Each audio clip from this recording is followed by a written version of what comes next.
So day 2 we are going to solve this question. हम लोग ने ये क्वेश्चन पूछा था शॉर्ट्स में आपको, आज इसका हम सोल्यूशन दे रहे हैं आपको। आपको क्या पूछा गया? Momentum p area a time t as a fundamental quantity. आपको पता है there are 7 fundamental quantity: length, mass, time, temperature, electric current, amount of substance, luminous intensity. These are the 7 fundamental quantity, but you have here different questions. So momentum, area and time is taken as fundamental quantity and you have to express energy. Energy is proportional to, हम लोग लिख सकते हैं energy is proportional to momentum to the power a, proportional to area to the power b, proportional to time to the power c. तो मैंने इसको combine कर दिया अगर, तो proportional to p to the power a, area to the power b, t to the power c. तो हम लोग ऐसा लिख सकते हैं कि E is equal to constant k, P to the power A to the power B, T to the power C. हमें dimensionally equate करना है, तो दिस इज ML2T-2. आपको एनर्जी का डायमेंशन पता होना चाहिए कि मोमेंटम का डायमेंशन होता है LT-1 और M मास इंटू वेलोसिटी ना, mass into velocity to the power A, area को L स्क्वायर लिखते हैं to the power B, time T to the power C.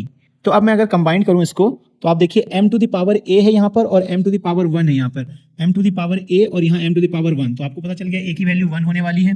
l to the power a, l to the power 2b, l to the power a plus 2b. तो आप यहाँ से compare करोगे तो a plus 2b की value, a plus 2b की value आपको कितनी मिलेगी? यहाँ पे 2 मिलेगी. a प्लस 2b की वैल्यू 2. आपको पता है कि b की वैल्यू, a की वैल्यू ऑलरेडी आपने 1 निकाल ली है, तो दिस इज 1. b की वैल्यू आपकी आ गई हाफ, b की वैल्यू आपके हाफ है. और c, t to the power minus a, T to the power minus A plus सी.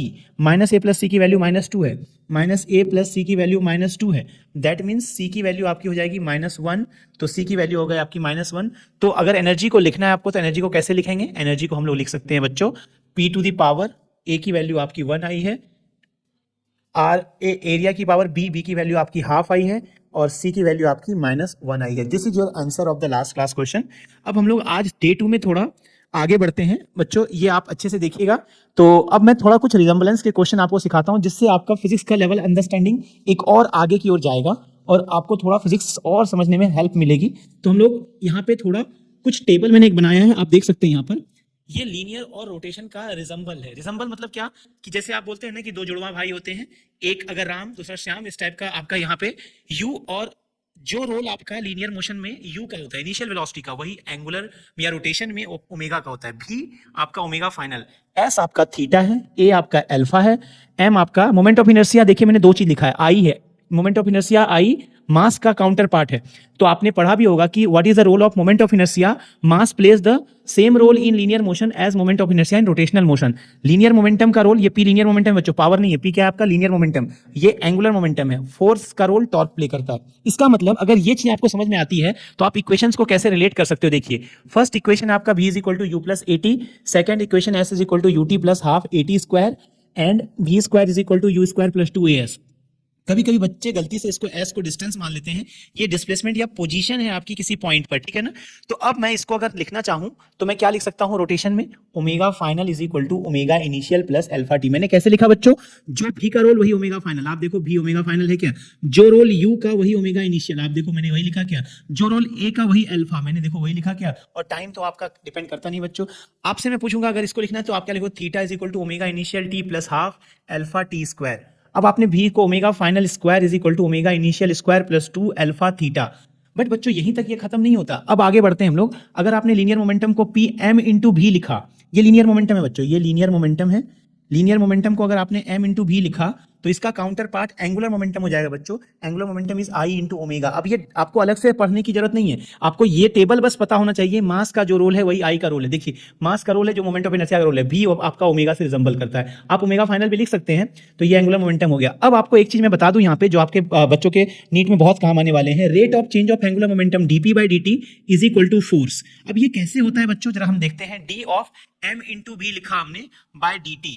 आप क्या कर सकते हो, ये दो फॉर्म है बच्चों. देखिए आपने ये u इंटू वी का फॉर्म है, m को लिखा dv by dt plus v को लिखा dm बाई dt. बट आपको पता है बच्चों कि dm बाई dt मास आपका कांस्टेंट है, इसका डिफरेंशिएशन 0 हो जाता है. m इंटू इसको एक्सेलरेशन लिख सकते हैं, f is equal to m into a. Similarly बच्चों आपको लिखना चाहिए कि आपका एंगुलर मोमेंटम जो है आपका dl by dt is nothing but torque। क्यों लिखा मैंने ऐसा बच्चों? आपको पता है rate of change of angular momentum आपका क्या है? टॉर्क है। Rate of change of linear momentum force था, फोर्स का काउंटर पार्ट क्या होगा बच्चों? टॉर्क होगा ना। लीनियर मोमेंटम का काउंटर पार्ट क्या होगा? एंगुलर मोमेंटम होगा। सब रिलेटेड है बच्चों, ठीक है ना।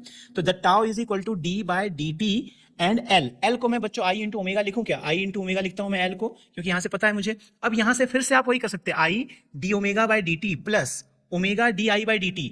लेकिन हमें अगर इस टर्म को कांस्टेंट बोल दिया तो I D omega by D T इसको मैं आई अल्फा लिख सकता हूं। तो torque is equal to I alpha.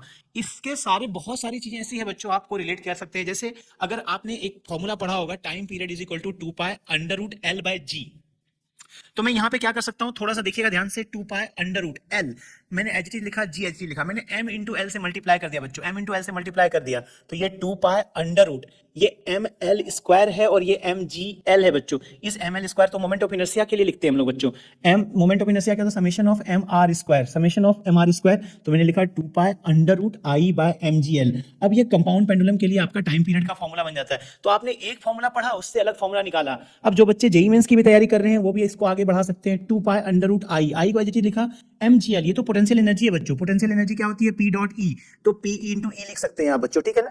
तो अब ये आपका इलेक्ट्रोस्टैटिक्स का फॉर्मूला बन गया, जहां पे पी क्या है? आपका डायपोल मोमेंट है। पी आपका क्या है? डायपोल मोमेंट है। ई क्या है? इलेक्ट्रिक फील्ड है। और आपका टी इज इक्वल टू, यही चीज आपकी मैग्नेटिज्म में बच्चों, आई बाय जो डायपोल मोमेंट है वो मैग्नेटिक मोमेंट बन जाएगा और जो इलेक्ट्रिक फील्ड है वो मैग्नेटिक फील्ड बन जाएगा बच्चों। तो आज के क्लास में हमने बेसिकली क्या डील किया बच्चों, कि आपको ना रिजम्बल करके पढ़ना चाहिए। जो आपने लीनियर में पढ़ा है वो रोटेशनल में कैसे अप्लाई होगा, उसको फॉर्मूले में कैसे कन्वर्ट करेंगे। और मेरा आपसे ये कमिटमेंट है कि बच्चों इसमें से एक क्वेश्चन जरूर नीट में आएगा आपका। तो आप अच्छे से देख लीजिए सारे फॉर्मूले को, कुछ लिंक करके आपको पढ़ना है इस तरह से। आज के लिए इतना है। Thank you everyone.